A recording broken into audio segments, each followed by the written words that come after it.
This is everybody. I didn't know. Oh, you clapped as well? No, I didn't.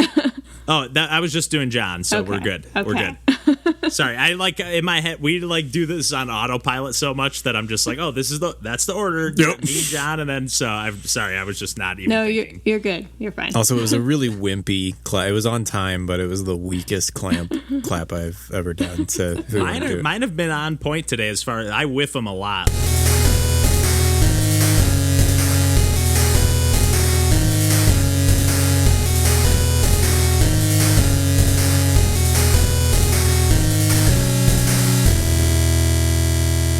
Hey everybody, welcome to Pursuing Pixels. My name's Kevin Portelli, and I'm here tonight with John Hines. Hey there. And we are joined once again by our friend and game designer and composer, Megan Carnes, who was with us last week. How you doing this week, Megan? Hello. I'm also good this week. Yes, I was just going to say this week, meaning right after last session. But yeah, we wanted to, Megan just moved back to Chicago, and we've been talking about doing this, I think, even before you moved back to Chicago. I think almost a year ago, and we were like, we got to do an interview with you, Megan. Mm-hmm. And it's been that long. It's maybe not quite a year, but it's been a long time. But yeah, we've been wanting to have Megan on the podcast for a long time, not only to just chat some games with us in general, because we all love video games, but on top of that, yeah, Megan makes games and not only makes her own games, but composes for other games as well, and even outside of games a little bit too, I think, Megan, right? You've done some film composition as well and stuff like that. Yeah, composing's really kind of my main thing, and I do films, games, podcasts, all that.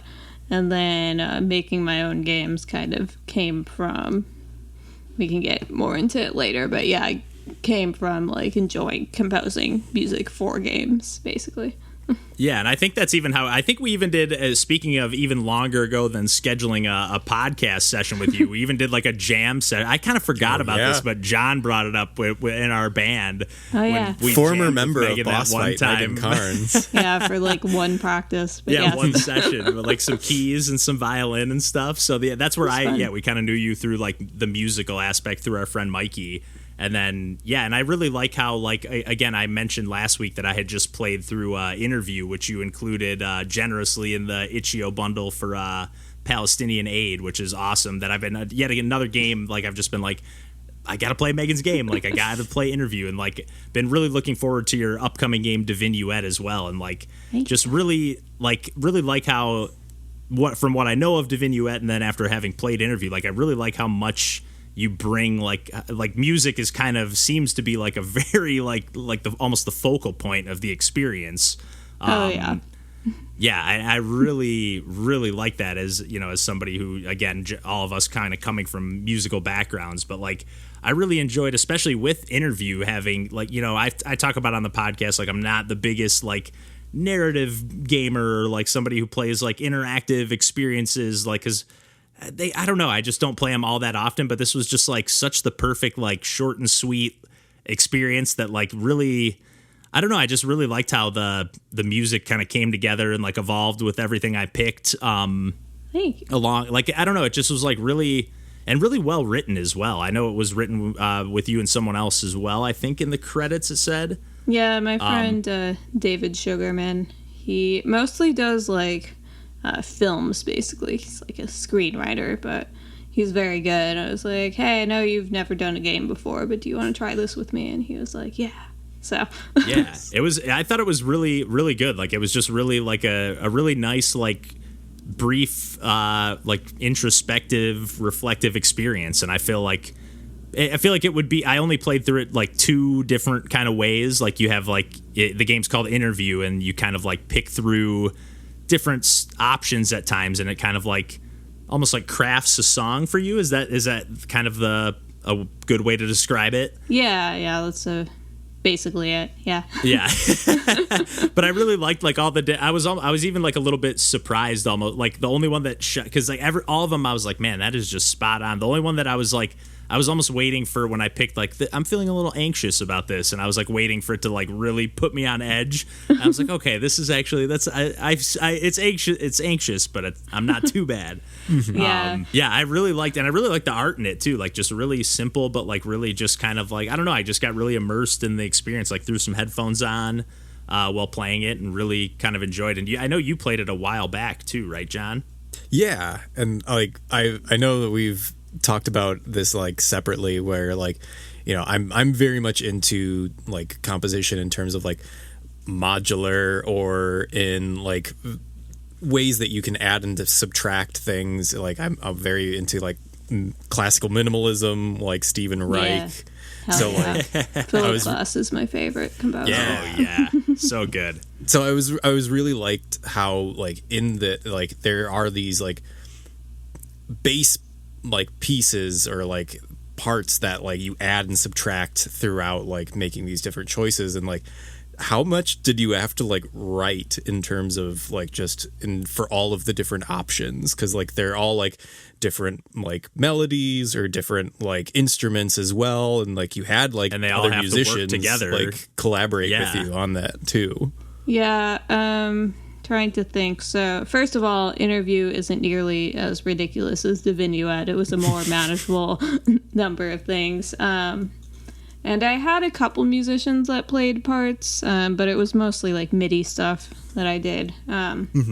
Yeah. But so I'm going to spoil the magic a little bit here. So there's the beginning where it asks you like pick a random number or whatever. I don't know if you guys remember that.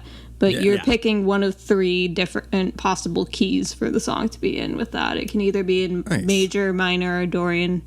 And then for each of those, basically each of the answers after that picks like a layer. So I think each one has 4 possibilities. Maybe one of them has only 3. But it's that sounds right. Yeah, you know, it starts with the base layer, then adds the next highest layer, then the next highest, and so on and so forth. And then at the end there's one part where it changes, where it's just I forget what it asks you. I made the game, but it was a while ago. But it changes, so it's just like the bass plus like a like more stripped back melody based on your answer to this one question, and then it switches back to your full mix after that. So yeah, I'm trying to remember. I think it was something like math, like 30 something different stems, something like that, which was manageable. Yeah, and then but then the writing to go on top of that, like the actual like written words too, because again I thought that was like a really nice like piece of the package, like together with all the music and stuff. Like I don't know, again I really did find myself, as someone who doesn't really play a ton of stuff like this, like I really did get just kind of sucked into it. And maybe it is because I did say like, hey, I'm gonna put the headphones on and I'm gonna make sure I like really do this right, you know. Maybe it is if I'm just sometimes going, oh, let me check this out real quick, and you know, not really giving it the true, you know, attention that it deserves, because you know, I don't know, but I really thought this was just like such a cool, and like even like I don't know, like the images are mostly like still images, but there's like just enough like movement on the screen to like, I don't know, just got me in like a good like almost like trance like state a little bit. Yeah, glad you like it. Yeah, I describe my games as just like really complex roundabout ways of making people listen to my music. But I'm glad you enjoyed the other aspects of the game too. Well, yeah, but and your music is also fantastic. Yeah, I'm like beyond excited to like get our hands eventually on Divinuet, because I know that's what you're working on at the moment, and that's like like you said, I know you mentioned Interviews like a more manageable project, and I'm guessing it's because like this is more, you're getting into more like procedural generation of the music to some degree, right? If I'm not mistaken. Yeah, kind of. It kind of depends how you define procedural, because it's not really like truly generative. It's kind of like Interview in that it's building layers, but I don't know how to describe it. It's more complicated. It's not just like building a song with layers. There's a lot of different stuff going on. Like more things that would need to work together, as opposed to just like, okay, it's in this key, I gotta just make 36, not that that's easy, but I gotta just make 36 more things that work with this, where this is like, I gotta really be thinking like almost like how the puzzle fits together here as well. Yeah, kind of. Basically, the thing with Interview was I just used, so in interactive music, there's two kinds of composition. There's vertical and horizontal. In Interview, I mostly just used vertical, which is the stacking of stems on top of each other, like different layers, that kind of thing. Whereas, and then horizontal is where you basically have like chunks of music and you put one after the other, basically. Okay. If that makes sense. Like different phrases. And so with Divinuet, I'm doing a combination of both. Okay. Yeah. Yeah, and it's also like on top of that, it's like got like a tarot card theme as well. So like I really like all like the art that I've seen that you've posted like on Twitter and stuff. That I feel it's been a little while since I've seen one. I feel, but like all the art like for the cards that you've posted and stuff. Like, so I don't know, I've just got a really cool sense of style. And then again, like just being able to kind of play like even as someone who has like some musical chops or whatever, like I don't really have that when it comes to like doing MIDI stuff. Like a little bit I can play around, but like I definitely can't do anything like what you can do. So like to be able to kind of feel like I'm piecing together a composition like that, but like doing it just by like, you know, making choices or clicking things and dragging them around. I don't know what the mechanics are like or whatever, but like I really, that's just a really satisfying feeling to me. And I think there is going to be like more of a like, I shouldn't say I think, but it like, are you adding it more of like a game layer to this one too, or is it still kind of the main focus on like the audio generation of things? Yeah, it's definitely still mostly audio generation. Essentially what it is you get a tarot reading, like a 3-card reading, and each of the cards plays you like its own individual theme. So there are 78 cards, so I'm writing 78 individual tarot themes. And then it goes into kind of like a generative thing after that, and that's where it's kind of actually building the music for you based on your combination of cards. And it also builds like a video for you where it edits together like different video clips depending on your cards. Oh, nice. So maybe that's what I was thinking of, maybe, because I was like, I feel like I've seen more like action, if you will, on the screen, like in the clips that I've seen, or even like the cards rotating around and stuff like that. So like, I like the idea of like, are people still making choices in the sense of like, is it all based on the cards that where the music is being generated from? Like, are you making any like yes and no choices in any capacity? It's all completely based on the cards, but it has 2 modes. It has a mode where it's random, where the game just picks the cards for you, but you can also just choose your cards. So it's more meant if you have like a physical deck and want to do a reading with that and then plug it into the game and see what the song would sound like. But also that's really cool. You're also free to just like, put in whatever cards you want and just see what it sounds like.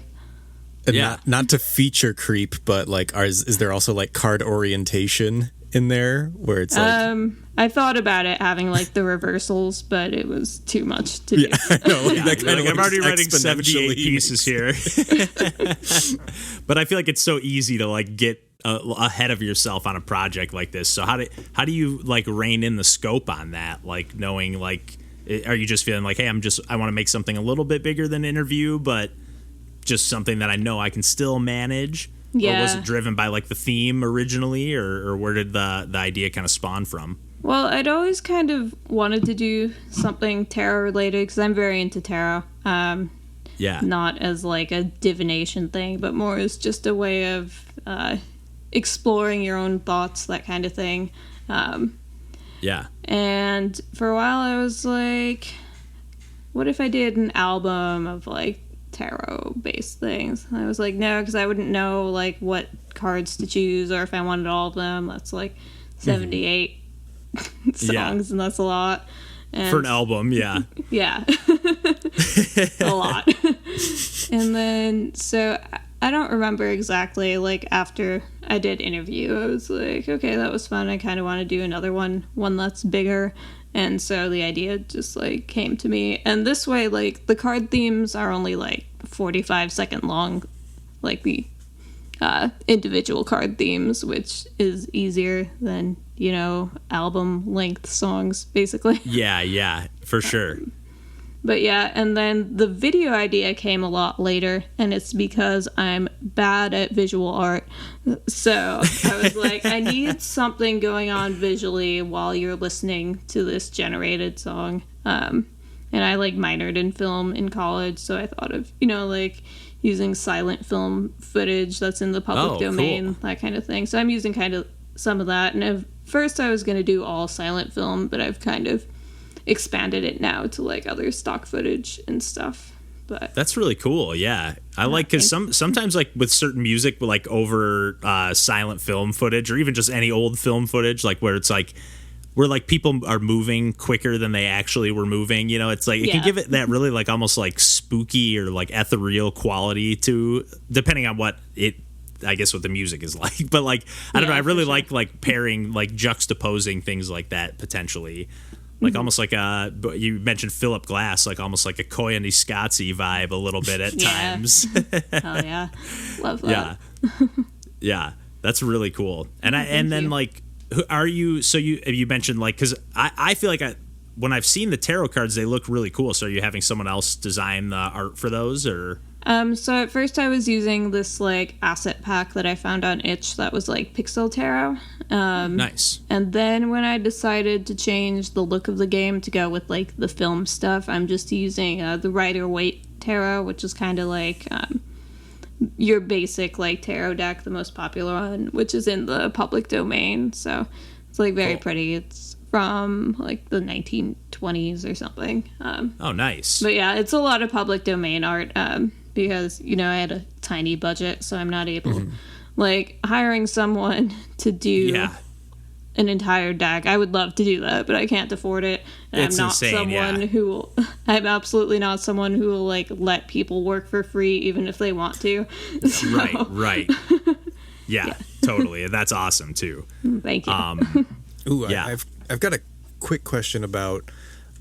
So Interview is also available as an album, like just the soundtrack, and as something that has, like, you know, a more interactive quality for it. How did you make, like, studio tracks of that? Or, like, how did you decide what would be the tracks, like, based on what the stems were? Yeah, so what I did was I did a Kickstarter for that game. And one of the rewards was that, like, your interview would be one of the soundtrack tracks, basically. So I had people answer the questions and then just put, like, their combination of stems on the soundtrack. Nice. That's cool. Yeah. Have a little bit of a contribution, too. Yeah, it was fun. And then there's other stuff on there, like the, like, credits song and the intro song, which are just, like, regular music. There's nothing. Individual pieces, yeah. Yeah, but that's how I did it, which was very fun. I liked being able to do that. Yeah, I'm not 100% sure what I'm going to do for the Divinuette soundtrack yet. I've been thinking about it. We'll see. The quintuple disc set or whatever. Yeah. Something like that. Are you doing all the coding and stuff as well? No, I'm doing some of the coding, especially more on, like, the audio end. Like, I'm using Wise, which is a middleware, so you don't have to hard code everything in, but you still have to do some coding to, like, set it up to work in Unity. But my friend Saul Lutzi is kind of taking care of most of the rest of the coding. And then we're doing kind of like a trade thing where he's doing that, and then I'm doing some music for his game. So it worked out nicely. Cool. Yeah. Cool. We'll have to keep an eye on that game as well. Yeah, it's called Dross. It's about bugs. Oh, cool. I'm already sold with bugs. Just bugs. That's all. Bugs and, like, frog games. That's all I need. Yeah. Oh, yeah. That's awesome. And then, so, like, I know you mentioned, like, you kind of originally started, like, doing, like, composition stuff. So, like, what is your, like, approach in that? Because I know you still do a lot of composition outside of games, and obviously for other people's games too. Are you do you like to work in like any particular field, or do you just kind of like to work on interesting projects, or how do you go about like picking what you want to work on while you're working on Divinuet in the background? Yeah, I'm someone who kind of likes having a variety of different stuff. Like a lot of composers, I feel like, will just pick film or just TV or just games or something, but I honestly like, because each one has a very different approach, and I like having that kind of variety, being able to mix it up. So I don't really have anyone I prefer. Like, my ideal would just be continuing to do what I do, just have like a mix of freelance projects in different mediums. So yeah, but do it full time. Yeah. Yeah, that's the dream for sure. Yeah. But yeah, making my own games is fun, but honestly it started mostly just as a way to show that I know how to do interactive music and to get people to hire me for their games. So then I like kind of figured out that I like doing it just for its own sake. Yeah, like, is that something that, like, even after Beyond Divinuet, do you feel like I'm definitely going to keep making games, or are you just kind of go with whatever happens kind of thing? Yeah, I don't know. I like Divinuet. I think it's going to be very cool, but oh my god, it's so much. Yeah, you've been working on it for a long time. Yeah, for sure. And there's still a lot to do because, I have like freelancing, I have like a part-time day job. I can only really work on this like in my spare time, and it's like a lot of music that I need to write for it. So like it's been very fun, but yeah, it's taking forever and it's a lot of work, and I'm don't know if I want to do this again. We'll see. Well, and it's not only work, but it's like you got to be like inspired too. Like, and not to say that you don't have to be when you're like making other aspects of a game, but like you can, like when Glenn and I were working on a small project, and I don't know how to code whatsoever, but like there was a point in time where like I was just entering in like RGB values, and like at least I could just kind of mindlessly like, okay, I can, if I'm not inspired today, I can just like look at a palette website and just try a bunch of things and be like, oh, okay, that looks kind of nice, and like I don't have to put the mental energy into like feeling creative per se, or at least not as much as like writing a piece of music. Yeah. Yeah, but I really like, are there any, like, because I know, like, the first thing that comes to mind is I want to say it's Monkey Island 2 that has, like, a, like, really, like, notable, like, interactive music soundtrack. Like, are there any games that come to mind for you that, or like, any things that, like, what got you into wanting to make interactive music where it's, like, not just making a composition and putting it out there? Like, I want to make things that I can stitch together. Yeah, trying to think. A lot of it was just like trying to get into the industry and people telling me like, hey, like interactive music is a thing. Me being like, oh, I'll try that, because I didn't grow up like playing a lot of games or anything.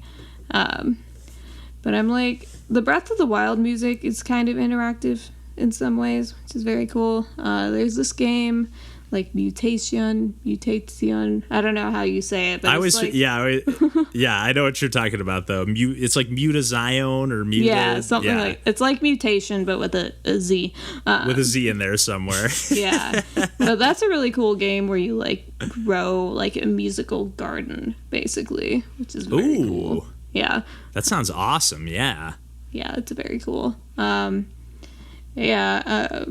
trying to think. Just like a lot of games in general will kind of switch between like an exploration and combat state, which is very interesting, where you kind of have two pieces in like the same key and chord progression, so you can just kind of switch between them at any point and have it work, like when you're switching from exploration to combat, that kind of thing. Yeah, actually, we just talked about it recently, John, when I was talking about Paper Mario Sticker Star. Mm-hmm. That game does a lot of cool stuff with that, where like when you're on the overworld map, like if you're right in like the town, you have like the main theme, but then if you like move over into like the desert zone, like the instrumentation all changes. Like it's still the same theme, it doesn't even skip a beat, but just kind of shifts into like there might be a new little melody added in, or it might even like shift to a minor key a little bit, but like you can just like in an instant, just where you're at on the map will change how it sounds. And I really do love that kind of stuff, like those little touches that like put the game, over the top a little bit. And like, I don't know, even if not everybody notices them, I don't know if everyone's going to notice every detail like that, but yeah, it's very cool. And you bringing up Paper Mario, the newest Paper Mario, the Origami King, had something like that. And I think I actually like posted it on like a video of it on Twitter, like a screen recording, because I was geeking out. But like when you're in like whatever the main Toad Town or Toad City is, you can like walk into this museum and it's just like a jazzy like solo piano version of the theme playing, and then you walk outside and it like switches to like the full instrumental version of the theme, and the transition is just like completely smooth. And I was just like, oh, this is amazing. It's so cool. Stuff like that is so cool. And then I'm kind of thinking of although this is probably, I'm sure it's still very difficult, but have you played Ape Out by any chance, Megan, or are you familiar with that game? No, I haven't. It's kind of like this top-down action game where you're like a gorilla on the run, and you're just kind of like Melee grabbing. Hotline Miami, basically. Yeah, basically, yeah. But you're like all the instrumentation pretty much is like drumming. Like it's very reminiscent of like the Birdman soundtrack. Okay, yeah. And it's kind of like, but it's like all the drumming is kind of like if you're just like kind of tiptoeing around and like having the guards don't see you like breaking free, it's like kind of quiet. And then like as soon as you like grab a guard and throw him into the wall, there's like a big cymbal smash, and like they like everything is just you're basically like making the soundtrack with like what you do. It's just, it's really cool, but it's all percussion for the most part. There's some horns here and there, I think, but that seems a little easier to do. Like it's because it doesn't necessarily have to carry a melody. It just kind of has to like sync up with the impact of what you're doing. Yeah, but you don't have to worry about like the notes clashing. Yeah, exactly. Or even you almost maybe want it to in a way for like a little bit of like, I don't know. Yeah. Jarring quality, but yeah, I don't know. I really that like, or even like, I guess this doesn't have that much of like an interactive quality, but like Sayonara Wild Hearts. I don't know if you've played that as well, but that's a game we've talked about on the podcast a ton. It mostly just has a great soundtrack, I guess. But like a really fun, like I guess interactive game to like pair with an album. I guess sort of like another way for like someone else to think like, hey, how can we put our music out there in a different way? It's like a rhythm game, right? Sort of like it's sort of on just rails. like on rails. Yeah. Okay. You're just kind of like playing it. I feel like you kind of can't lose. Like it's just kind of an interactive experience. Like you can die kind of, but yeah, it's definitely like just a very chill, like hour-long experience that is amazing.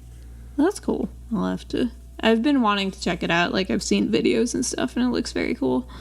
Yeah, it's definitely a cool one. But I don't know. Do you have any like inspirations or anything else that kind of comes to mind that you want to talk about as far as like your approach to things? Or John, any questions on your end? Or I don't know. Anything you want to plug? Anything that you like excited that you're working on? Do you guys know the documentary channel, the YouTube channel No Clip? Yeah. No Clip. I did a few tracks for them. Nice. Yeah. Because didn't you do like closed captions for them for a long time? Yeah, I've been working with Danny for like a year and a half doing closed captions, and yeah, he recently asked me to do some music for their greatest hits series, which is the one they're doing about like retro games and stuff. So nice. Cool. Thank you. I'm very excited about both the fact that you're doing that and the fact that is an upcoming video from them. Because, I really love everything that Danny's done. I haven't really kept up over the pandemic, but I really, like, I don't know, they're just such fun, like such a deep dive. I kind of am happy that you brought it up just now because I'm like, man, I got like almost like a year's worth of No Clip videos to catch up on. So yeah, they're good, and if you turn on the captions, that's me. Yeah, they're well done. That's awesome. So you're still doing the captions as well? Yeah, still been doing that.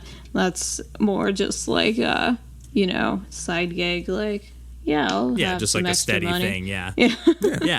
Heck yeah, that's awesome. Yeah, you need fun. stuff like that where it's just like, hey, this is just like a guaranteed. This is happening. Yeah, for sure. And I've stopped doing like most other captions because I used to do a lot more, but No Clip, I'm like, okay, I actually really like No Clip videos, so I'll just keep doing these. Yeah, you're providing a service for like those are widely watched videos that like the captions help a lot. So Good. and help a lot of people. So yeah, that's really cool.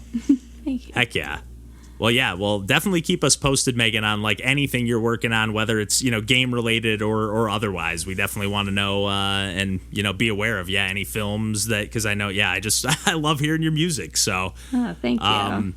Yeah, and again, I know we mentioned the Itch.io bundle for Palestinian aid a couple times. I think Megan's game interview, I know Megan's game interview was included in that. I think it was also included in the Itch.io bundle for racial justice and equality, if I'm not mistaken. Or it might have been the soundtrack from it. Yeah, so interview itself is free. And I think with the racial justice bundle, they had some rule about including free games, so that one's just the soundtrack, and then the Palestine one has both the game and the soundtrack in there, and the soundtrack costs money, so Nice. Yeah. Nice. Well, very awesome of you to, again, we always like to just kind of give a shout out to awesome people being like, hey, I want to contribute my work to a good cause, and I think that's like, I don't know, not everybody can like donate a ton of money, but like you spend a ton of time on your projects and stuff, and you're like, hey, I want to I don't know, I want to help out a little. I just think it's really cool. Yeah, thank you. Yeah. But thanks for joining us for a couple episodes and a little chat and a little behind the scenes and a little video game talk. Yeah, thank you for having me. Yeah, and we'll definitely have to sync up now that you're back in Chicago too. So yeah. Hell yeah. Heck yeah. But yeah, awesome. Well, take care, everyone, and we will catch you next week. And take care. Bye. Bye. Nice. That works. I do that way too often when I'm doing the end of like our videos too. I go like, take care and take care. I just can't. Take care and second thing. Can't end it. Yeah. It's like, feels like that should be the last thing I say. I don't know. Mm-hmm.